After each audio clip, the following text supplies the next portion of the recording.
Hi everyone, मैं आसिया विद्रोही और इस वीडियो में आपको जानकारी मिलेगी ओटी टेक्नीशियन कोर्स के बारे में।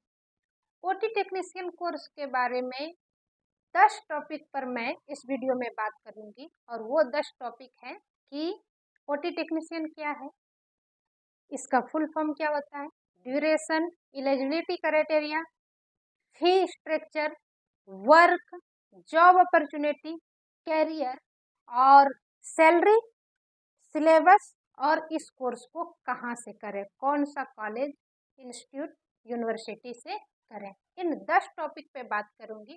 तो आई होप कि आप लोगों को मेरे द्वारा दी गई जानकारी पसंद आएगी, सो वीडियो के अंत तक बने रहें।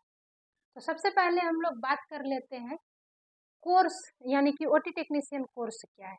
ओटी टेक्नीशियन कोर्स एक पैरामेडिकल कोर्स है। दूसरा, इसका फुल फॉर्म क्या होता है, तो ओटी टेक्नीशियन का फुल फॉर्म होता है ऑपरेशन थिएटर टेक्नीशियन। ठीक है, अब जान लेते हैं ड्यूरेशन के बारे में, यानी कि ओटी टेक्नीशियन कितने वर्ष का होता है ना। तो देखिए, ये एक डिप्लोमा कोर्स है, पैरामेडिकल में ये एक डिप्लोमा कोर्स है। तो ओटी टेक्नीशियन आपका 2 साल का होता है। ये सेमेस्टर वाइज नहीं होता है, ये ईयरली होता है, यानी कि फर्स्ट ईयर आपको क्लियर करना पड़ेगा, फिर उसके बाद सेकेंड ईयर क्लियर करना पड़ेगा। पहले फर्स्ट ईयर में एडमिशन कराइए, एग्जाम दीजिए, फर्स्ट ईयर क्लियर होगा तो उसके बाद सेकेंड ईयर में उसी प्रोसेस से एडमिशन कराइए और उसके बाद सेकेंड ईयर क्लियर कीजिए। तो ये 2 साल का कोर्स होता है ओटी टेक्नीशियन। ठीक है, अब हम लोग जान लेते हैं कि इसका एलिजिबिलिटी क्राइटेरिया क्या है, यानी कि योग्यता, ओटी टेक्नीशियन को कौन कर सकता है। तो ओटी टेक्नीशियन करने के लिए जो है आपको 12th पास होना चाहिए। अगर आप डिप्लोमा में 2 ईयर का ओटी टेक्नीशियन करेंगे तो आपको 12th पास होना चाहिए। उसमें एनी स्ट्रीम, कोई भी सब्जेक्ट से अगर आप 12th पास है तो आप ओटी टेक्नीशियन कर सकते हैं। 10th लेवल पे भी ओटी टेक्नीशियन होता है, वो होता है सर्टिफिकेट कोर्स, जो कि 1 साल का होता है, 2 साल का नहीं। अगर आपको डिप्लोमा में 2 साल का ओटी टेक्नीशियन करना है तो आपको 12th पास होना चाहिए एनी स्ट्रीम से। और अगर आपको 1 साल का ओटी टेक्नीशियन करना है सर्टिफिकेट कोर्स में तो उसमें आप 10th पास से ओटी टेक्नीशियन कर सकते हैं। तो ड्यूरेशन 2 साल है ना। उसके बाद एलिजिबिलिटी क्राइटेरिया क्या है कि 10th लेवल से भी ओटी टेक्नीशियन कर सकते हैं और 12th लेवल से भी ओटी टेक्नीशियन कर सकते हैं। अब बात करते हैं कि इस कोर्स को करने में खर्चा कितना आता है ना। तो देखिए, ये 2 साल का डिप्लोमा कोर्स है। तो कोई भी कोर्स का, पैरामेडिकल का कोर्स अगर आप करते हैं प्राइवेट सेक्टर में करेंगे तो सारे इंस्टीट्यूट कॉलेज का अलग अलग फीस होता है ना। और अगर आप सरकारी गवर्नमेंट कॉलेज से करेंगे तो गवर्नमेंट कॉलेज में से करने के लिए उससे पहले आपको एंट्रेंस एग्जाम देना पड़ता है, जो कि हर स्टेट, सारे स्टेट एक पैरामेडिकल एंट्रेंस एग्जाम लेती है। अगर आप उसको पास कर जाते हैं तो आपको गवर्नमेंट कॉलेज मिलेगा। और गवर्नमेंट कॉलेज में फीस जो है बहुत मिनिमम रहता है और सब कुछ फ्री। लेकिन वही अगर आप प्राइवेट कॉलेज से कोर्स कर रहे हैं तो प्राइवेट कॉलेज में आपको फीस लगेगा, यानी कि, लेकिन इसका जो मिनिमम है, मिनिमम हम बता देते हैं कि ओटी टेक्नीशियन का मिनिमम फीस जो है आपका 48,000 से स्टार्टिंग होगा ओटी टेक्नीशियन का। इससे कम में कहीं से नहीं होगा। 48,000 मिनिमम आपका फीस लगेगा। इससे ज़्यादा आपका 55 हो, 60 हो, 65 हो, ज़्यादा जा सकता है, क्योंकि कॉलेज इंस्टीट्यूट जो फीस लेती है वो आप उसके फैसिलिटी के अनुसार है ना। तो अलग अलग इंस्टीट्यूट, अलग अलग कॉलेज में अलग अलग फीस होती है। अब हम बात करेंगे ओटी टेक्नीशियन का वर्क, यानी कि ओटी टेक्नीशियन कोर्स करने के बाद उसमें क्या काम करना पड़ता है, कहाँ पर काम करना पड़ता है ना।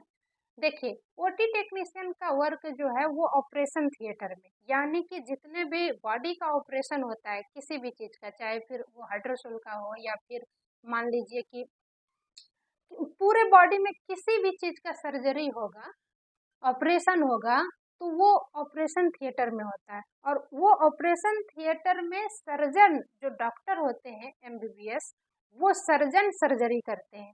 लेकिन ओटी टेक्नीशियन जो है वो क्या करते हैं, तो वो सर्जन का सहयोग करते हैं। मतलब सर्जन जो डॉक्टर है वो तो सिर्फ सर्जरी करेंगे, ऑपरेशन करेंगे, बाकी जो उससे पहले का जो वर्क होता है ऑपरेशन थिएटर में वहाँ पर जैसे कि आपका पेशेंट को तैयार करके वहाँ पर सारा इंस्ट्रूमेंट को रेडी रखना है ना, क्योंकि डॉक्टर तो बस हाथ बढ़ाएंगे और ओटी टेक्नीशियन को हाथ में इंस्ट्रूमेंट देना पड़ेगा, है ना।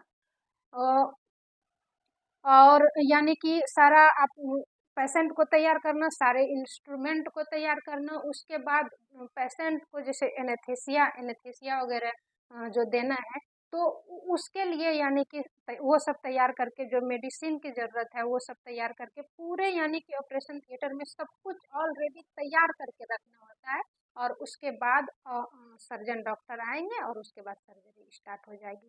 तो ये काम होता है ओटी टेक्नीशियन का, ठीक है। अब बात करते हैं जॉब अपॉर्चुनिटी का।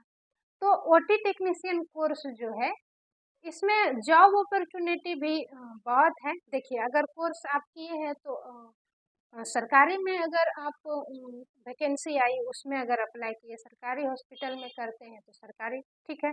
प्राइवेट हॉस्पिटल में करेंगे तो प्राइवेट में भी कर सकते हैं। हाँ, ओटी टेक्नीशियन कोर्स करने के बाद सेल्फ नहीं होता है, मतलब ये नहीं कि आप कहीं पर अपना खोल लिए, जैसे कि डीएमएलटी करने के बाद लैब खोल सकते हैं, है ना। इस तरह से आप नहीं खोल सकते, क्योंकि ओटी टेक्नीशियन वो का काम जो है वो ऑपरेशन थिएटर में सर्जन के साथ होता है। तो या तो वो किसी नर्सिंग होम में होगा या फिर किसी हॉस्पिटल में होगा, अलग से उसका नहीं है, वो हॉस्पिटल का एक मेन हिस्सा है ना। तो जॉब अपॉर्चुनिटी इसके लिए हर हॉस्पिटल में ओटी टेक्नीशियन का जरूरत है, चाहे वो छोटा हॉस्पिटल हो, बड़ा हॉस्पिटल हो, रूरल एरिया में हो, शहर में हो, कहीं पर भी हो, कहीं पर भी नर्सिंग होम या हॉस्पिटल है तो वहाँ पर ओटी टेक्नीशियन का सबसे पहले जरूरत है, ठीक है। अब हम लोग बात करते हैं कैरियर का। तो कैरियर गुड यानी कि अच्छा रहता है। पैरामेडिकल का यानी कि मेडिकल क्षेत्र में आप कोई भी कोर्स करेंगे तो इसमें कैरियर ठीक ही रहता है, इसमें कैरियर खराब नहीं, क्योंकि इसमें बेरोजगारी है ही नहीं। अगर आप काम सीख गए हैं, प्रैक्टिस किए हैं, काम जानते हैं तो आपको काम मिलेगा ही। सरकारी में हॉस्पिटल में अगर हो गया तो ठीक है, नहीं हुआ है तो अब तक प्राइवेट में कर सकते हैं, बेरोजगारी इसमें नहीं है। हाँ, बशर्ते आपको प्रैक्टिस करना पड़ेगा और काम आना चाहिए आपको। अब बात करेंगे सैलरी का। सैलरी जो है वो सरकारी में तो फिक्स है, लेकिन प्राइवेट हॉस्पिटल में या नर्सिंग होम में ये आपके काम पे डिपेंड करता है कि आप काम कितना जानते हैं। दूसरी बात, ये आपका हॉस्पिटल पे डिपेंड करता है कि वो कितना बड़ा हॉस्पिटल है। प्राइवेट में बड़ी हॉस्पिटल होगी तो आपको वहाँ पर ज़्यादा सैलरी मिलेगा, और छोटी हॉस्पिटल होगी तो कम मिलेगा। दूसरी बात, अगर आप काम जानते हैं तो हर जगह आपको ठीक ठाक ही सैलरी मिलेगा। काम पे डिपेंड करता है। इस क्षेत्र का कोई भी कोर्स आप कीजिए, पैरामेडिकल क्षेत्र से रिलेटेड या मेडिकल क्षेत्र से रिलेटेड कोई भी आप कोर्स कीजिए, वो काम पे डिपेंड डिपेंड करता है। अगर आप एमबीबीएस का डिग्री लेकर के बैठे हैं और आपको कुछ भी नहीं आता, तो यहाँ पर आप एक मजदूर के बराबर भी पैसा नहीं कमा पाएंगे, क्योंकि पेशेंट आपके डिग्री को देखकर नहीं आती है। पेशेंट आपको आप कितना पेशेंट को ठीक कर पाते हैं ना, उसको देख करके आते हैं। तो उसी प्रकार से इस क्षेत्र में थ्योरी और सर्टिफिकेट को देख करके जॉब नहीं मिलती। इस क्षेत्र में आपको काम आना चाहिए। अगर आप काम जानते हैं तो आपके लिए हर द्वार, हर दरवाजा खुला हुआ है। अब हम लोग बात करेंगे इसके सिलेबस की। तो सिलेबस जो है इसमें यानी कि सिलेबस मतलब सब्जेक्ट क्या पढ़ना पड़ता है। तो ओटी टेक्नीशियन का है तो इसमें मेन जो सब्जेक्ट आपका होगा एनाटोमी और फिजियोलॉजी। एनाटोमी और फिजियोलॉजी का जानकारी आपको होना चाहिए, क्योंकि पूरे बॉडी में कहीं का भी सर्जरी हो सकता है। तो जब तक आप उसके स्ट्रक्चर और फंक्शन को नहीं जानेंगे तो वहाँ पर आप समय के साथ काम नहीं कर पाएंगे। दूसरा, इसमें एनेस्थीसिया है ना, सर्टिलाइजेशन के बारे में बताएगा, इन्फेक्शन के बारे में कि जो पेशेंट है उनको इन्फेक्शन कैसे कैसे बचाना है, जो इंस्ट्रूमेंट है उसका सर्टिलाइजेशन कैसे करना है, यानी कि उसको उसका साफ सफाई का पूरा यानी कि कैसे ध्यान देने के लिए, तो सर्टिलाइजेशन के बारे में भी आपको जानना पड़ेगा। एनेस्थीसिया आपको देना है रोगी को बेहोश करने के। थोड़ा फार्माकोलॉजी का भी आपको नॉलेज होगा, क्योंकि पेशेंट का जो है ओटी में यानी कि सर्जन को आने से पहले आपको ही तैयार करना पड़ता है, तो थोड़ा बहुत मेडिसिन माने फार्माकोलॉजी का भी जानकारी मिलेगा, है ना। तो ये सब सब्जेक्ट उसमें जरूरी है एक ओटी टेक्नीशियन के लिए। अब बात रही कि इस कोर्स को कहाँ से करें, है ना। तो देखिए, आप लोग जहाँ से भी बिलोंग करते हैं, अपना नज़दीकी इंस्टीट्यूट है, नज़दीक में कोई इंस्टीट्यूट है, कोई कॉलेज है ना, कोई यूनिवर्सिटी है, तो वहाँ से आप इस कोर्स को कर सकते हैं, है ना। और ये हमारा इंस्टीट्यूट जो है ये आपका झारखंड में पड़ता है। हमारे इंस्टीट्यूट का नाम है hope paramedical institute, Basantrai, Godda, Jharkhand. ये गोड्डा डिस्ट्रिक्ट में पड़ता है और ये झारखंड में है, बसंतराय। अगर आप लोग इस यानी कि गोड्डा, भागलपुर, साहेबगंज, बांका डिस्ट्रिक्ट, देवघर डिस्ट्रिक्ट से बिलोंग करते हैं आसपास, तो आप लोग यहाँ पर भी एडमिशन करा सकते हैं।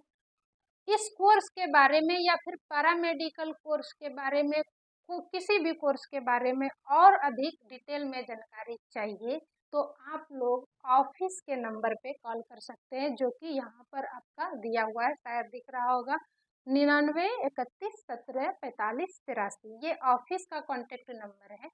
कोई भी जानकारी लेने के लिए आप लोग इस नंबर पे कॉल करके और अधिक जानकारी ले सकते हैं, ठीक है। तो अगर आप लोगों को वीडियो अच्छी लगी, चीज़ें समझ में आई, तो चैनल को ज़रूर सब्सक्राइब करें और लाइक करें और वीडियो को शेयर करें, ताकि और लोगों को भी इस कोर्स के बारे में जानकारी मिले। और अगर वो 10th पास है, 12th पास है और इस पैरामेडिकल क्षेत्र में आना चाहता है, तो वो ज़रूर इस कोर्स को करें, है ना। क्योंकि इस कोर्स में करियर ठीक ठाक रहती है और जॉब अपॉर्चुनिटी, बेरोजगारी बिल्कुल भी नहीं है ना। तो आई होप कि आप लोगों को सारी बातें समझ में आई होगी। सो इस वीडियो में इतना ही। धन्यवाद पूरा वीडियो देखने के लिए।